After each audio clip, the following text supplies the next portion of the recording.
Dear friends, I hope this finds you well, and I hope you're doing well. It's been a difficult week, I know, for many people around the world, but especially here in Melbourne as we deal with the ongoing effects and the impact of the lockdown. And so I take a moment first off to check in to see how you're going.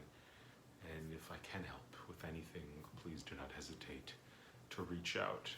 However you can, I'm here to support however I can.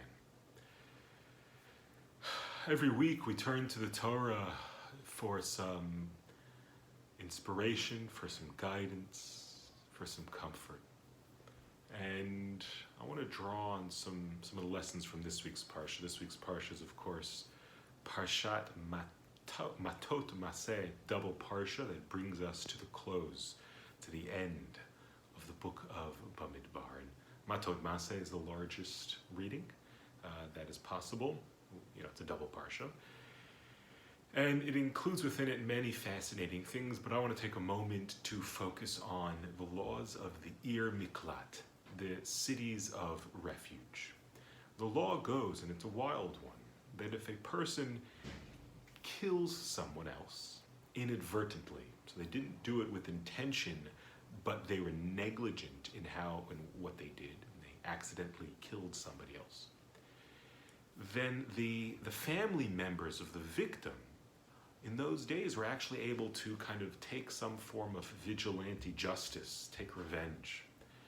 And that on its own is a fascinating topic. But in order to protect themselves, the perpetrator, the one who killed someone else, they are forced into exile. So they need to then run away and go to an Ir Miklat, a city of refuge, where they live, where they're protected.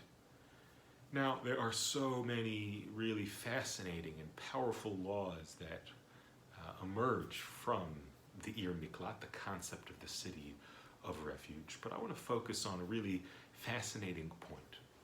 And that is that the person who killed, the person who goes into exile, they need to stay in the city of refuge until the high priest dies. When the high priest dies, then they are able to go home and they're still protected. And that's a really interesting idea. The Mishnah says that because of this law, it says that the mothers of the high priest would cook food and prepare clothing in order to give to those people who had killed inadvertently and are in the city of refuge, so that those people shouldn't pray that their sons, that the high priest, that the Kohen Gadol should die. That's what the Mishnah says. And there's so many wild things here, because first off, we have to ask, you know, what does it have to do with the Kohen Gadol, right? Why the Kohen Gadol? Why is he dragged into this mess? And also, why is it that a person who killed inadvertently, why should his prayer in any way have any impact on the Kohen Gadol? Right, here's this person who killed someone accidentally. And it says that the mothers would feed them so that they wouldn't pray that the son should go and, that doesn't make any sense. That doesn't make any sense. But the Gemara learns out, the Gemara in Masechet Makot learns out something so essential. Why is the Kohen Gadol dragged into this thing? Why is the Kohen Gadol even involved at all? Because in truth, the Kohen Gadol is a leader of the Jewish people. He should have prayed for the generation. He should have looked after these people. He should have prayed for the well-being of everyone so that there wouldn't be inadvertent murder in the land of Israel. And so in some way, the leader, and this is an extreme example of responsibility, the leader of the Jewish people is culpable. And this is an important message, especially in light of what's going on in the world today, where so many people are deeply impacted by the mistakes, the real mistakes of leaders all over the world, across the political spectrums, across the whole world. Leaders are making mistakes, and people are struggling as a result, and suffering as a result, and dying as a result. We must take responsibility for each other. Leaders lead, leaders show the way, And we must follow by taking responsibility. And when somebody else is suffering, is struggling, it is our responsibility as well. And so the question is, well, what does, the mother of the Kohen, what does that have to do with anything? Why, this guy wants to get out, this person who's killed someone. He's stuck basically in the city. And, the fact that the mother is cooking him some food, is bringing over some cookies and a scarf, that's going to say, okay, now I want to stay here. Well, so as we learned in a shir that we explored these topics with last night, the truth is, yes, a little bit of kindness, a little bit of care, a little bit of looking after someone can completely shift their perspective, right? The mother showing a little bit of care and compassion in the way that this person who accidentally killed somebody else failed to do.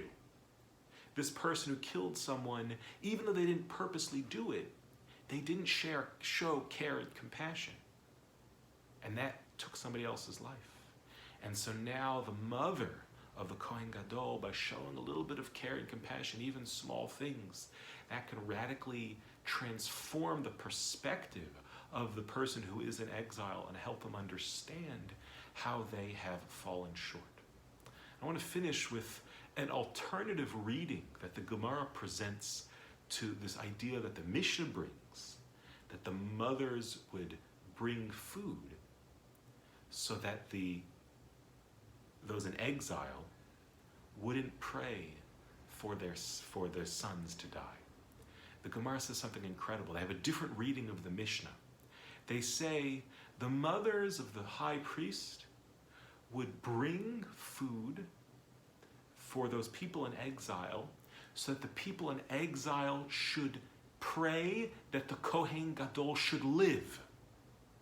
Not that the person in exile should not pray that they should die, but rather they should pray that the Kohen Gadol should live. What an incredible statement. What an incredible idea.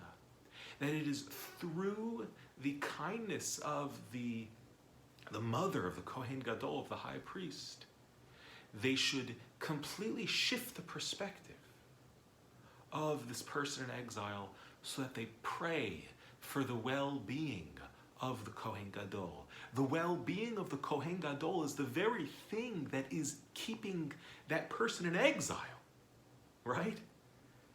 But it is through this act of kindness that it shifts their perspective to understand that human life, that, that person, the Kohen Gadol's life, is not less valuable than my life if I'm in exile. We understand that through kindness and compassion and concern. We are, in many ways, together, we are in exile. We are in a city of refuge. We have committed things inadvertently. We are disconnected from our homeland. We are in exile, all of us together. We're going to get through this by taking responsibility, by praying for this generation, by praying for the inhabitants of this world. We're going to get through this by taking responsibility, by showing kindness, care, and compassion for everybody, by looking out for everybody, by being responsible in public spaces for each other. And please God, Hashem should bless us all, look after each other, and that we transform the world that we live in through kindness and compassion, and that we bring this exile, this deep, long, difficult exile to a close with the redemption of you and me and the whole world. And with that, I wish you Shabbat Shalom.